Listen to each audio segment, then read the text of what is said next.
Yes, and SDF. So we have to understand that in Syria, there is a new government, a new president, who himself is a former jihadist, there was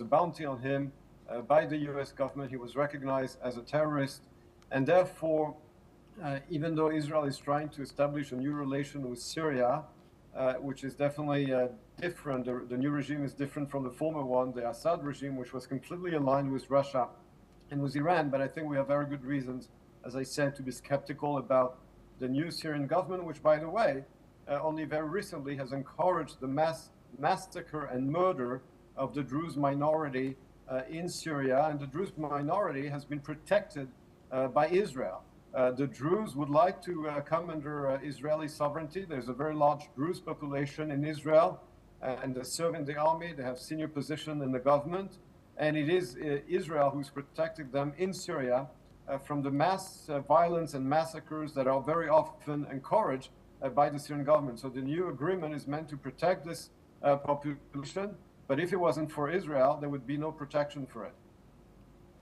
And Doctor, now what are the principal fears among Syrian Kurds regarding their autonomy if the deal is fully implemented?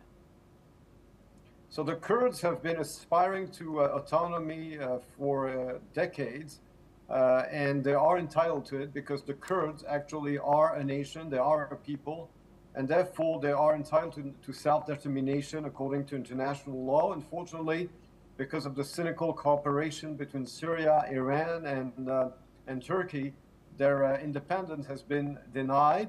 But I think that the Kurds, especially in northern Iraq, have been very strong allies of Israel over the years. And unfortunately, I doubt that the current regime in Syria will actually grant them any type of autonomy. But we have to understand that at the end of the day, Syria is a failed state. It has been dismembered de facto by years of civil war, and therefore the Kurds should have their autonomy, should have their self-rule, and they deserve the support of the international community to achieve that goal. And Doctor, now if the integration process falters, what are the potential implications for broader security in northern and eastern Syria? Well, there is no security in eastern Syria. Syria is one of the most unstable and violent countries in the world.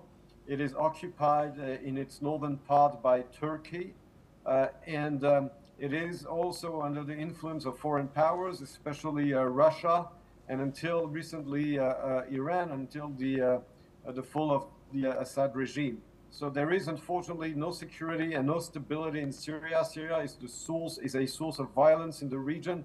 It has been bled by civil war for over a decade, with hundreds of thousands dead, millions of refugees.